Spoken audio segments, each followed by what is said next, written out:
ഓർമ്മക്കുറവിൻ്റെ കാരണങ്ങളും പരിഹാരങ്ങളും. ഈ മറവി അല്ലെങ്കിൽ ഓർമ്മക്കുറവ് എന്ന് പറയുന്നത് മനസ്സിൻ്റെ പ്രശ്നമാണ്, ശരീരത്തിൻ്റെ പ്രശ്നമല്ല. അപ്പോൾ ഈ മറവി എന്ന് പറഞ്ഞാൽ ഒരു സർവ്വസാധാരണമായിട്ടുള്ള കാര്യമാണ് അല്ലേ? എല്ലാ മനുഷ്യർക്കും ഉണ്ട് മറവി. പിന്നെ ഈ മറവി ഒരു രോഗമാകുമ്പോഴാണ് നമുക്ക് പ്രശ്നം. ശരിക്കും പറഞ്ഞാൽ മറവി ഒരു അനുഗ്രഹമാണ് അല്ലേ? ഈ മറവി എന്ന് പറഞ്ഞ ഒരു സംഭവം നമ്മുടെ എല്ലാവരുടെ കൂടെ എപ്പോഴും ഉണ്ട്. അതുള്ളത് കൊണ്ടാണ് നമ്മൾ നമ്മുടെ ജീവിതം മുന്നോട്ട് കൊണ്ടുപോകുന്നത്. എന്താണ്, നമ്മുടെ വിഷമങ്ങളും നമ്മുടെ ദുരിതങ്ങളും ദുരന്തങ്ങളും ഒക്കെ മറന്ന് നമ്മുടെ ജീവിതം സ്മൂത്തായിട്ട് മുന്നോട്ട് പോകാനായിട്ടുള്ള ഏറ്റവും നല്ലൊരു കാരണം എന്താ? മറവി. മറവി ഇല്ലായിരുന്നെങ്കിൽ മനുഷ്യന് ഇത്ര ഭംഗിയായിട്ട് മുന്നോട്ട് പോകാൻ പറ്റുമോ? ഇല്ല. പക്ഷേ ഒരു കാര്യം പറഞ്ഞു കഴിഞ്ഞാൽ അതൊരു സവിശേഷതയാണ്. മറക്കാനും ഓർക്കാനും മനസ്സിനുള്ളൊരു കഴിവ് നമുക്കുള്ളൊരു സവിശേഷതയാണ്, ഒരു അനുഗ്രഹമാണ്. അതില്ലായിരുന്നെങ്കിൽ ഒരുപക്ഷെ മനുഷ്യജീവിതം ഇത്ര സന്തോഷത്തോടെ മുന്നോട്ട് പോകാൻ പറ്റുമായിരുന്നില്ല. അപ്പോൾ ഈ മറവി എന്ന് പറയുന്നത് നമ്മളത് ഒരു രോഗത്തിലേക്ക് കടക്കുമ്പോഴാണ് നമുക്കത് പ്രശ്നമാവുന്നത്. അതിന് മാനസികമായിട്ടുള്ള കാരണങ്ങളുണ്ട്, ശാരീരികമായിട്ടുള്ള കാരണങ്ങളുണ്ട്. അപ്പോൾ ഈ മറവി രോഗമാകുന്നത് എപ്പോഴാണ്? നമ്മൾ പല കാര്യങ്ങളും മറന്നു പോകുന്നു. ഒരു സാധനം വച്ച സ്ഥലം മറന്നു പോകുന്നു, എന്നിട്ട് അത് തപ്പി നടക്കുന്നു. നമ്മൾ പറയില്ല, ഇപ്പോൾ ഒന്നും വേണ്ട, ഏറ്റവും സിമ്പിളായിട്ട് അടുക്കളയിൽ ഒരു കത്തി വെച്ചാൽ കാണില്ല, ഒരു സാധനം ഒരു സ്ഥലത്ത് വെച്ചാൽ കാണില്ല. സാധനം നടന്നു പോകുന്നതല്ല, വച്ച സ്ഥലം നമ്മൾ മറന്നു പോകുന്നതാണ്. അതുപോലെ ഒരു മുറിയിൽ നിന്ന് മറ്റൊരു മുറിയിലേക്ക് ഒരു സാധനം എടുക്കാൻ ധൃതിവിട്ട് അങ്ങ് പോകും. അവിടെ ചെല്ലുമ്പോൾ അയ്യോ ഞാൻ എന്തെടുക്കാനാണ് വന്നത്, മറന്നുപോയി, പിന്നെ ആലോചിക്കണം. അതുപോലെ തന്നെ നമ്മൾ കാലാകാലങ്ങളായിട്ട് അറിഞ്ഞ് വളരെ അടുത്ത ആൾക്കാരായിരിക്കും, പക്ഷേ ഉണ്ടല്ലോ പേര് കിട്ടില്ല നമുക്ക് പെട്ടെന്ന്. അയ്യോ എനിക്ക് നല്ല കണ്ടുപരിചയമുണ്ട്, പക്ഷെ പേര് മറന്നുപോയി. അപ്പോൾ വന്ന് അവസാനം നമുക്ക് ഭാര്യയും മക്കളെയും പോലും തിരിച്ചറിയാൻ പറ്റാത്തൊരവസ്ഥയിലേക്ക് നമ്മൾ എത്തും. അപ്പോഴാണത് അപകടമാകുന്നത്. അപ്പോൾ അതിന് പിന്നെ മറവി 2 തരമുണ്ട്. ഇത് നമുക്ക് നാച്ചുറലായിട്ട് വരുന്നത്. പിന്നെയോ ആക്സിഡൻറ്റ് മൂലം, അല്ലെങ്കിൽ നമുക്ക് അറ്റാക്ക് വരുന്നത് മൂലം, പിന്നെ ഫിക്സ് വരുമ്പോൾ, എപ്പിലെപ്സി, ഇങ്ങനെയുള്ള പല കാരണങ്ങൾ കൊണ്ടും മറവി എന്നൊരസുഖം വരാം.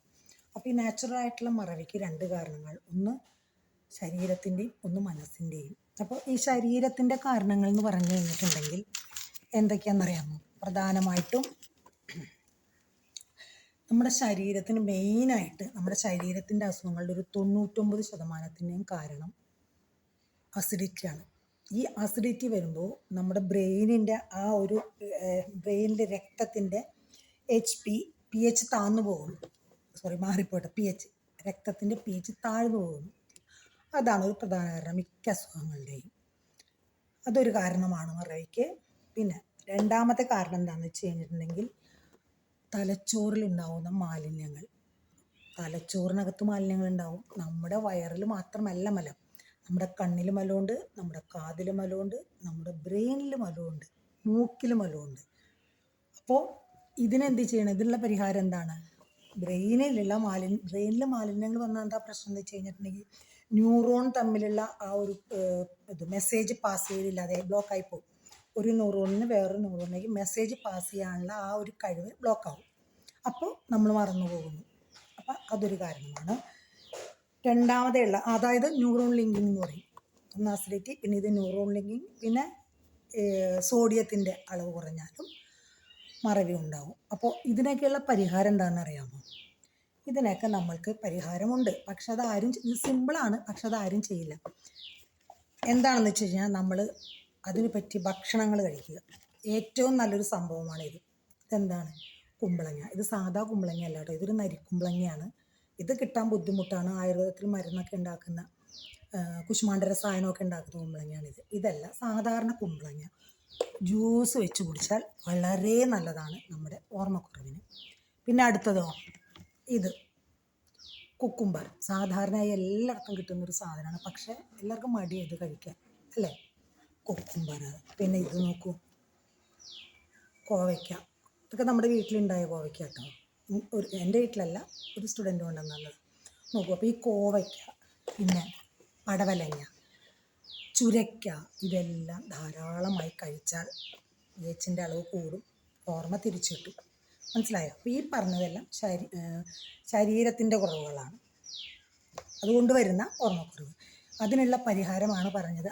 പിന്നെ ഇത് ഭക്ഷണം 1. 2, ബ്രെയിൻ ക്ലീൻ ചെയ്യാനുള്ള എന്താ സംഭവം എന്നറിയാമോ? മാസത്തിലൊരിക്കൽ വയറ് കഴുകുക. പണ്ടൊക്കെ കാരണവന്മാർ ഇപ്പോഴും, എനിക്കൊക്കെ അങ്ങനെ തരുമായിരുന്നു, എനിമ എടുത്ത് വയറ് കഴുകുമായിരുന്നു ചെറുപ്പത്തിൽ.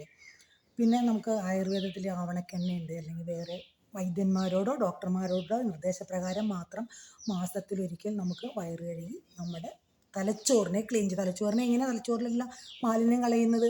വയറ് കഴുകലിലൂടെയാണ് അത് കളയുന്നത്. അതുപോലെ തന്നെ പിന്നെ നമുക്ക് മാനസികമായിട്ട് കുറച്ച് കാരണങ്ങളുണ്ട്, മാലിന്യങ്ങളുണ്ട്. മാനസികമായിട്ടുള്ള മാലിന്യങ്ങൾ എന്തൊക്കെയാണെന്ന് അറിയാമോ? മനസ്സിൻ്റെ മാലിന്യം, വിദ്വേഷം, വെറുപ്പ്, പിന്നെന്താ ഭയം, കുറ്റബോധം, ഇതെല്ലാം മനസ്സിൻ്റെ മാലിന്യങ്ങളാണ്. ഈ കുറ്റബോധം എന്ന് പറയുന്നത് ഒരു വലിയ മാലിന്യം തന്നെയാണ് മനസ്സിൻ്റെ.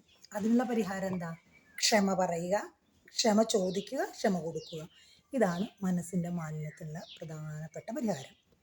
മനസ്സിലായോ? അതായത് മനസ്സിൻ്റെ ഇതൊന്നുമില്ലെങ്കിൽ, മനസ്സിൻ്റെ ശരീരത്തെ, അതായത് മനസ്സിന് മാലിന്യങ്ങളില്ലെങ്കിൽ, കുറ്റബോധവും ദേഷ്യവും വെറുപ്പും ഒന്നുമില്ലെങ്കിൽ മനസ്സിൻ്റെ മാലിന്യം ഇല്ല. അപ്പോൾ ശരീരത്തിനെ സുഖപ്പെടുത്താനും തിരിച്ച് ശരീരത്തിൽ മാലിന്യങ്ങൾ ഉണ്ടായാൽ മനസ്സിനെ സുഖപ്പെടുത്താനുമായിട്ട് സാധിക്കും.